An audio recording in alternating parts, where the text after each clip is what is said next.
السلام علیکم، میں امداد سمرو۔ مسلم لیگ نون اور تحریک انصاف دونوں ایک طرح کے حالات کی شکار ہیں۔ دونوں کو بات بہت بعد میں سمجھ آتی ہے، سانپ نکل جاتا ہے اور لکیر پیٹتے رہتے ہیں۔ اسٹیبلشمنٹ کی مرضی یا اسٹیبلشمنٹ کی سہولت کاری کے بغیر دونوں آگے بڑھنے سے انکاری ہوتے ہیں۔ پہلے تحریک انصاف کر رہی تھی، اب مسلم لیگ نون، اور دونوں جماعتیں اسٹیبلشمنٹ کی طرف دیکھ رہی ہیں۔ آج بھی دونوں اسٹیبلشمنٹ کی طرف ہی ان کا جو ہے وہ نظریں ہیں کہ اسٹیبلشمنٹ کچھ کر کے دے، سہولت کاری کرے تو آگے بڑھے۔ آج کا دن اس حوالے سے انتہائی اہم ہے، اور حوالہ ہے ظاہر ہے انتخابات کا، پنجاب کے انتخابات جو الیکشن کمیشن نے منسوخ کر دیے۔ وفاقی حکومت نے انکار کر دیا تھا تعاون کرنے سے، ہر طرح کا اداروں نے انکار کر دیا تھا، اور اس میں زیادہ خواہش مسلم لیگ نون کی تھی کہ جن انتخابات جب تک ترازو کے دونوں پلڑے برابر نہیں ہوتے تب تک انتخابات نہیں ہونے چاہیے۔ مگر چونکہ چنانچہ کے ساتھ آصف زرداری نے، پیپلز پارٹی نے بھی مسلم لیگ نون کی ہاں میں ہاں ملائی، مگر پیپلز پارٹی اس رائے کی تھی کہ انتخابات وقت پر ہونے چاہیے، لیکن کیونکہ اتحاد کے اندر شامل تھے، اتحادیوں کا فیصلہ تھا، لہٰذا اس فیصلے پر پیپلز پارٹی بھی چل پڑی۔ پیپلز پارٹی کا پنجاب میں اس طرح کوئی اسٹیک نہیں ہے، بہت بڑا اسٹیک جس طرح ہوتا ہے، تو اصل اسٹیک تو مسلم لیگ نون کے اور تحریک انصاف کے تھے۔ تو صورتحال بڑی گمبھیر ہو گئی ہے۔ آج سپریم کورٹ بیٹھے گی، سپریم کورٹ میں تحریک انصاف نے پٹیشن دائر کرنی ہے، الیکشن کمیشن کا جو فیصلہ ہے اس کو چیلنج کرنا ہے، تو انہیں عدالت کی درخواست جانی ہے، اور الیکشن کمیشن نے جو انتخابات منسوخ کیے ہیں وہ سارے معاملات جائیں گے۔ اب سپریم کورٹ نے کیا کرنا ہے آج پتہ چل جائے گا۔ ویسے تو جس طرح کا بڑا فیصلہ الیکشن کمیشن نے کر لیا تھا، اگر سپریم کورٹ مداخلت کرنا چاہتی تو پرسوں رات کو جیسے ہی الیکشن کمیشن کا حکم نامہ آیا تھا تو سپریم کورٹ از خود نوٹس لے سکتی تھی۔ سپریم کورٹ تو 24 گھنٹے عدالت ہوتی ہے۔ یہ تو عمران خان صاحب نے آ کر معاملہ گڑبڑانے کی کوشش کی ہے نا، کہ یہ رات کو عدالتیں کھل گئیں، عدالتیں رات کو بھی کھلا کرتی ہیں۔ ایک جج 24 گھنٹے کا جج ہوتا ہے۔ اگر کہیں نظر آ رہا ہو کہ آئین کو خطرہ ہے، اگر کہیں نظر آ رہا ہو کہ کسی بنیادی انسانی حقوق کی خلاف ورزی ہو رہی ہے، کوئی بہت بڑی گڑبڑ ہے، اور فوری مداخلت اگر نہ ہوئی تو بہت بڑا نقصان ہو جائے گا، تو عدالت فوری مداخلت کرتی ہے۔ جس طرح 3 اپریل کو عدالت نے مداخلت کی تھی، جس طرح 9 اپریل کو عدالت نے مداخلت کی تھی کہ عمران خان صاحب جو تحریک عدم اعتماد پیش ہی نہیں ہونے دے رہے تھے، آئین تو ٹوٹ چکا ہوا تھا، آئین کی خلاف ورزی ہو چکی ہوئی تھی، تو اس وقت سپریم کورٹ نے مداخلت کی، لیکن پرسوں رات کو سپریم کورٹ نے نہیں کی۔ اب آج پی ٹی آئی والے معاملہ لے کے جا رہے ہیں، تو دیکھتے ہیں کیا ہوتا ہے۔ ان سب باتوں پر میں آگے چل کر بات کرتا ہوں۔ اس میں کافی ساری جو ہے نا وہ حالات، وہ میں نے کہا تھا نا کہ بخار دے کر موت لے لی ہے حکومت نے۔ ایک ایسی مثال قائم کر دی ہے کہ کل کو جان نہیں چھوٹے گی ان کی، جس طرح انہوں نے ایک انتخابات سے بھاگنے کی کوشش کی ہے۔ عمران خان صاحب پاپولر ہیں نہیں ہیں، انہوں نے ایک ماحول سا بنایا ہوا ہے، اس سے مسلم لیگ نون ڈری ہوئی ہے، اس سے حکومت ڈری ہوئی ہے، اس سے اتحادی ڈرے ہوئے۔ خیبر پختونخوا میں مولانا فضل الرحمان صاحب وہ بھی انتخابات نہیں چاہتے، یا پھر ایک طرح سے اس دلیل کو تھوڑا سا مان بھی لیا جاتا ہے کہ انتخابات جو ہیں اگر آج ہوتے ہیں پنجاب کے اور خیبر پختونخوا کے، جب وفاق میں عمران خان کی مخالف حکومت ہے، تو رزلٹ اگر عمران خان کے حق میں نہیں آئے گا تو عمران خان صاحب انتخابات کو تسلیم نہیں کریں گے، ایک دلیل ہے۔ اور اس کے بعد اگر کل کو پنجاب اور خیبر پختونخوا میں اور حکومتیں ہوں گی اور مرکزی انتخابات ہو رہے ہوں گے قومی اسمبلی کے، تو پھر نیچے کی جو حکومتیں ہوں گی صوبوں میں وہ مداخلت کریں گی، پھر انتخابات کو کوئی نہیں مانے گا۔ تو اس دلیل کا جواب یہ ہے کہ عمران خان صاحب آج انتخابات ہوں گے تو بھی نہیں مانیں گے، اکتوبر میں ہوں گے چاروں صوبوں کے تو بھی نہیں مانیں گے۔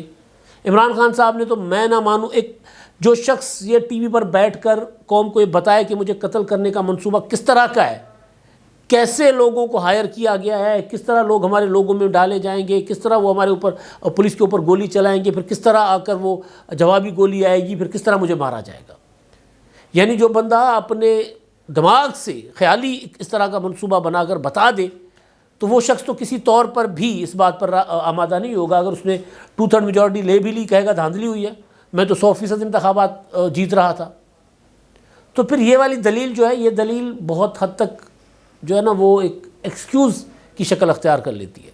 تو اس پر میں آتا ہوں، لیکن پہلے کہانی چل رہی ہے عمران خان صاحب کے گھر سے 50 کروڑ روپے کی چوری کی۔ عبدالقیوم صدیقی صاحب ہمارے دوست ہیں، اسلام آباد میں کورٹ رپورٹنگ کرتے ہیں، بہت اچھے جرنلسٹ ہیں، بہت باخبر آدمی ہیں۔ انہوں نے ایک ٹویٹ کیا تھا کل 50 کروڑ، انہوں نے کہا کہ جی وہاں سے کوئی چوری ہو گئے ہیں تہہ خانے سے، اور یہ پیسے تھے ٹکٹوں کے، عمران خان صاحب نے ٹکٹیں جن لوگوں کو دیں ان سے پیسے لیے. اب ایک ہوتا ہے پارٹی فنڈ، ایک ہوتا ہے ٹکٹیں فروخت کرنا. جو پارٹی قائد ہوتا ہے وہ تو پارٹی فنڈ کے نام پہ لیتا ہے، لیکن کچھ لوگ بیچ میں، عمران خان صاحب خود کہتے ہیں کہ جی 2018 میں کے انتخابات میں جو ٹکٹ تھے ہمارے وہ بیچے گئے تھے. مجھے شکایتیں ملیں کہ جی ٹکٹ بیچے گئے تھے، لہٰذا اب میں خود ٹکٹیں دوں گا. تو ظاہر ہے عمران خان صاحب جب کہہ رہے ہیں تو ٹکٹ جو ہے ہمارے یہاں پولیٹیکل پارٹیز بہت کم ایسے کینڈیڈیٹس ہوتے ہیں جن سے ٹکٹ کے پیسے نہ لیے جاتے ہوں، ورنہ پھر پارٹی فنڈ کے نام پر ٹکٹ کے پیسے بھی لیے جاتے ہیں. وہ ٹکٹ کے پیسے جو ڈرافٹ ہوتا ہے وہ الگ، اس کے علاوہ باقی پارٹی فنڈ الگ ہوتا ہے. یہ چل رہا ہوتا ہے ہمارے اس میں انڈیا اور پاکستان میں، ایسے یہ ریت بہت پرانی ہے، چل رہی ہوتی ہے. اب خبر انہوں نے یہ دی ہے کہ 50 کروڑ عمران شفقت صاحب نے ایک ہفتہ پہلے، میں نے بھی اس خبر کا ذکر کیا تھا عمران کو کوٹ کر کے، انہوں نے خبر دی تھی کہ 4.5-5 کروڑ روپے جو ہیں وہ ٹکٹوں کے پیسے ہی تھے، زمان پارک میں رکھے ہوئے تھے، وہ وہاں سے غائب ہو گئے. اب کیونکہ وہ پیسے جو ہیں وہ اس کے جائز سورسز کوئی تھے نہیں، تو قیوم صدیقی صاحب نے ٹویٹ کیا. ٹویٹ کرنے کے بعد قیوم صدیقی صاحب نے انتہائی بڑے جرنلسٹ ہیں، خاص طور پر تحقیقات کے حوالے سے، اپنا ستار خان صاحب، ان کے ساتھ بیٹھ کر انہوں نے اس بات پر گپ شپ کی. ستار خان صاحب نے بتایا کہ پروگرام میں پھر انہوں نے ڈسکس یہ کیا کہ کروڑوں روپے ہیں، بہت پیسے ہیں، اور پیسہ کیونکہ وائٹ منی نہیں تھی، کالا دھن تھا، یا کم از کم ناجائز پیسہ تھا. کس طرح جسٹیفائی کیا جا سکتا کہ اتنے پیسے اور کیوں پڑے ہوئے تھے، کون دے کے گیا تھا خان صاحب نے، آپ نے کہاں سے یہ کمائے تھے پیسے، سوال ہوتے ہیں نا. تو پیسے چوری ہو گئے. اب 2 کروڑ ہیں، 4 کروڑ ہیں، 5 کروڑ ہیں، 50 کروڑ ہیں، جو بھی ہیں چوری ہو گئے. FIR نہیں ہوئی، شکایت نہیں ہوئی. شکایت کیسے ہو؟ شکایت ہوگی تو بات کھلے گی تو پھر بتانا پڑے گا عمران خان صاحب کو پیسے کہاں سے آئے. لہٰذا معاملہ بقول عمران شفقت کے اور بقول عبدالقیوم صدیقی اور اپنا ستار خان کے معاملہ دبا دیا گیا. پہلے معاملہ لاہور تک تھا، لاہور میں پتہ تھا، عمران شفقت صاحب نے خبر دی. اس کے بعد ابھی معاملہ اسلام آباد تک چلا گیا قیوم صدیقی صاحب کے پاس. تو معاملہ ظاہر ہے انویسٹیگیشن ہوگی، آگے بڑھے گا.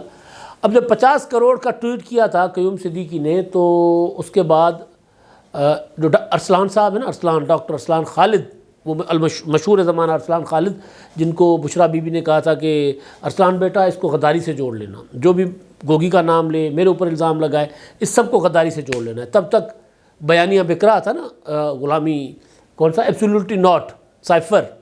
اس دوران جب ان کی چوریاں سامنے آ رہی تھیں، ڈاکے شاکے، تو اس پر وہ کہہ رہی تھی جو ہمارے ڈاکوں کی بات کرے اس کو غداری سے جوڑ لینا. تو وہ ڈاکٹر ارسلان صاحب جو ہیں انہوں نے تردید کیا، انہوں نے وضاحت، انہوں نے کہا کہ جی نہ تو تہخانہ ہے زمان پارک کے اندر اور نہ ہی پیسے چوری ہوئے ہیں. مگر عمران شفقت صاحب اپنی خبر پر قائم ہیں، وہ کہتے ہیں کہ جو ہوئے ہیں، ان کے پاس پکی انفارمیشن ہے سورسز سے. اب ظاہر اس کی انویسٹیگیشن ہوگی نہیں، عمران خان صاحب شکایت کہیں کرے گی نہیں، انویسٹیگیشن ہوگی نہیں، تو معاملہ مطلب ہو جائے گا، وہ اپنا دب جائے گا معاملہ، مٹی پا ہو جائے گا معاملہ. ایک تو یہ معاملہ. اب میں آتا ہوں دوسرے معاملے پر جو میں بات کر رہا تھا، لیکن اس سے پہلے جو میں بار بار کہہ رہا ہوں کہ مسلم لیگ نون اور تحریک انصاف بہت دیر سے سمجھتے ہیں. اب خبر آئی کل کہ جی وزارت داخلہ، کیونکہ رانا ثناء اللہ صاحب کے پاس ہے، ٹاسک فورس انہوں نے بنائی ہے. ٹاسک فورس FIA، PTA اور نادرا ان پر مبنی ہے. اس کا کام یہ ہوگا کہ جو سوشل میڈیا کے اوپر اداروں کے خلاف، یعنی افواج پاکستان اداروں سے مراد تو یہی ہوتی ہے، ادارہ تو ایک ہی ہے جس کے لیے سب کو تکلیف ہوتی ہے، باقی تو ادارے نہیں ہوتے نا. پارلیمنٹ کو کوئی جتنی مرضی گالیاں دے، نہ PTA متحرک ہوگی، نہ FIA متحرک ہوگی، نہ نادرا متحرک ہوگی. ہمارے آئین کے اوپر جو مرضی اتنے تبرے کسے، کوئی کچھ نہیں کرتا. ایک ہی ادارہ ہے فوج کا، تو فوج کے اوپر اگر کوئی بات کرے تو اس کی پکڑ بھی ہوتی ہے. پھر اس کے بعد تھوڑا بہت عدلیہ، کہ اگر عدلیہ کے اوپر کوئی بات کرے تو اس کی پکڑ ہوتی ہے، باقی کسی کی عزت نہیں ہے اس ملک میں. یہ 2 ادارے باعزت ہیں بھائی. تو لہٰذا مسلم لیگ نون کی وزارت داخلہ جو ہے رانا ثناء اللہ صاحب کے پاس ہے نا بھائی، انہوں نے ایک ٹاسک فورس بنائی ہے. ٹاسک فورس کا کام یہ ہے کہ وہ دیکھیں گے کہ سوشل میڈیا پر کون کون سے اکاؤنٹس سے اداروں کے خلاف جو ہے وہ پروپیگنڈا کی جا رہی ہے، مہم چلائی جا رہی ہے. 8 ٹک ٹاک کے اکاؤنٹس ابھی تک جو ہے وہ میڈیا رپورٹس کے مطابق وہ انہوں نے اس کی نشاندہی ہو چکی ہوئی ہے. 44 ٹویٹر اکاؤنٹس ہیں اور 50 فیس بک اکاؤنٹس ہیں. اب ان کے خلاف کارروائی کے لیے پولیس اور دیگر قانون نافذ کرنے والے ادارے جو ہیں وہ کریں گے معاونت۔ آپ کو میں پیچھے لے جاتا ہوں، ایک نواز شریف صاحب کے زمانے میں اسی طرح کا، جب نواز شریف صاحب وزیر اعظم تھے تو اس زمانے میں بھی اسی طرح کا ایک بنایا گیا تھا اپنا قانون پیکا کے نام سے، جس کو بعد میں عمران خان صاحب نے مزید ترمیم کر کے ایک پیکا آرڈیننس لے کر آئے تھے، جس کو اپنا کالعدم قرار دے دیا تھا اسلام آباد ہائی کورٹ کے چیف جسٹس اطہر من اللہ صاحب نے۔ تو جو وہ قانون بنایا تھا مسلم لیگ نون کی اس حکومت میں، نواز شریف صاحب کی حکومت میں، مریم نواز صاحبہ کے، نواز شریف صاحب کے، یا جو مسلم لیگ نون کے جتنے بھی سوشل میڈیا ایکٹیوسٹ اس زمانے میں زیر عتاب آئے، یعنی عمران خان صاحب کے زمانے میں، بعد میں عمران خان کا دور آ گیا، تو وہ سارے کے سارے نواز شریف کے بنائے ہوئے قانون کے تحت آئے۔ فواد چودھری صاحب ٹی وی پر بیٹھ کر کہتے تھے جی ہم کیا کر سکتے ہیں، خود قانون بنا کر گئے ہیں، اب دوبارہ اس طرف جا رہے ہیں، ایک اور مثال قائم کر رہے ہیں۔ بھائی ایک چیز کلیئر ہے کہ آئین کے اندر دی گئی آزادی کے مطابق اگر لوگ بات کر رہے ہیں تو ٹھیک، نہیں کر رہے تو موجود قوانین کے تحت ان کے خلاف کارروائی ہو، عدالتوں میں مقدمات بنے اور عدالتیں ان کو سزائیں دیں۔ اٹھا کر بند کرنا، جیلیں بھر دینا، یہ کہاں کی ظاہر ہے وہ جمہوریت ہے، یہ تو نہیں ہوتا نا۔ میں نے اس لیے کہا کہ نہ مسلم لیگ نون کو بات جو ہے وہ سمجھ آتی ہے شروع میں، اور نہ تحریک انصاف کو۔ عمران خان صاحب بھی یہی کرتے رہے۔ آج عمران خان صاحب چیخ رہے ہیں کہ جی میرے وہ اٹھا لیا حسان نیازی کو، جی فلاں کو اٹھا لیا فلاں۔ وہ بھائی جان یہ سارے کے سارے راستے بند ہو چکے ہوئے تھے۔ میں بار بار کہتا ہوں کہ پولیٹیکل وکٹمائزیشن کا باب پاکستان کی سیاست میں بند کر دیا تھا آصف زرداری نے۔ 2008 سے 2013 تک ایک بھی سیاسی قیدی نہیں تھا۔ بے نظیر بھٹو شہید اور نواز شریف نے جو میثاق جمہوریت کیا تھا اس پر پیپلز پارٹی 100% عمل کرنے کو تیار تھی، مگر عمل ہوا تقریباً 85%، اور باقی جو رہ گیا تھا وہ نواز شریف صاحب کی ضد کی وجہ سے رہ گیا تھا، کیونکہ نواز شریف صاحب کو نیب ختم نہیں کرنا تھا، نواز شریف صاحب کو آرٹیکل 62-63 ختم نہیں کرنا تھا، نواز شریف کو افتخار چودھری کی محبت ستا رہی تھی، تو لہٰذا نواز شریف نے عدالت کو، سپریم کورٹ کو پارلیمنٹ سے بڑا کر دیا تھا، تو پھر وہیں سے نواز شریف کو نقصان ہوا۔ عمران خان صاحب یہی کرتے رہے۔ اب عمران خان صاحب اس کا بھگت رہے ہیں، مسلم لیگ نون پہلے بھگت چکی ہوئی ہے، لیکن ابھی تک دونوں جماعتیں جو ہیں اسٹیبلشمنٹ کی طرف دیکھ رہی ہیں۔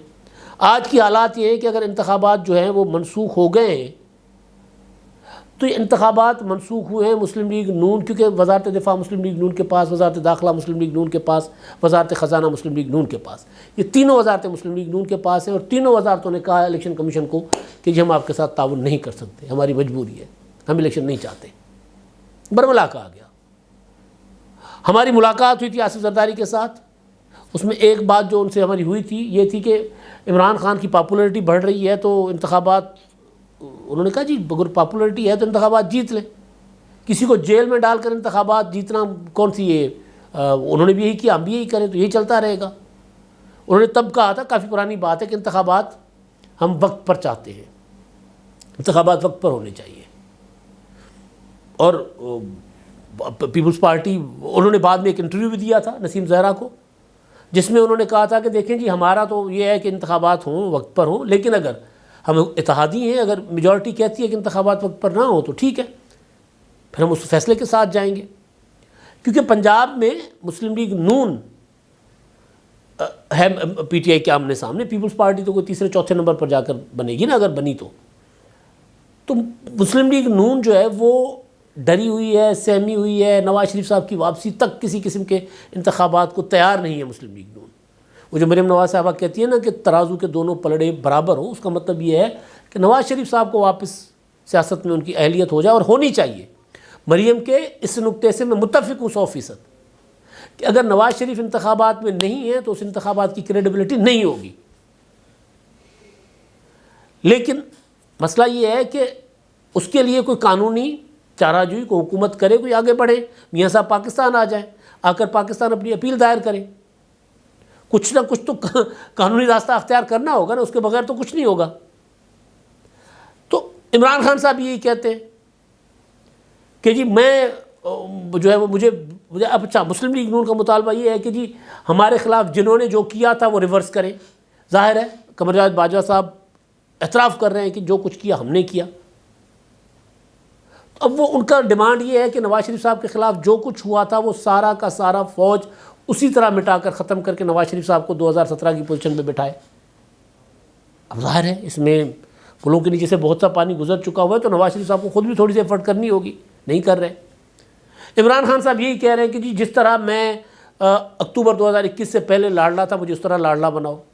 کتنا ایک فرق ہے اس بات میں، کوئی خاص فرق نہیں ہے۔ انجام یہ ہے کہ ملک جو ہے وہ سفر کر رہا ہے، ملک بھگت رہا ہے۔ تو لہٰذا جب تک ساری پولیٹیکل پارٹیز جب تک وہ میثاق جمہوریت کے اوپر آ کر فوج کی طرف دیکھنا بند نہیں کریں گی، اور سپریم کورٹ آف پاکستان جس کے پاس تحریک انصاف آج مدعا لے کے جا رہی ہے، وہ یہ معاملہ پارلیمنٹ کی طرف ریفر کر دے، کہہ دے کہ جی ہم نے جو کرنا تھا کر دیا۔ اگر سپریم کورٹ اس معاملے میں دوبارہ مداخلت کرے گی تو بحران مزید سنگین ہوگا، کیونکہ بحران پیدا کردہ سپریم کورٹ کا ہے۔ یہ آج کا جو بحران ہے سپریم کورٹ کا پیدا کردہ ہے۔ لہٰذا سیاسی قوتوں کو، اداروں کو، سیاسی قوتوں کا فرض ہے ویسے بیسیکلی، وہ تمام اداروں کو کہہ دیں کہ جی ہم آپس کی لڑائی آپس میں نبڑ لیں گے، آپ سائڈ پہ ہو جاؤ۔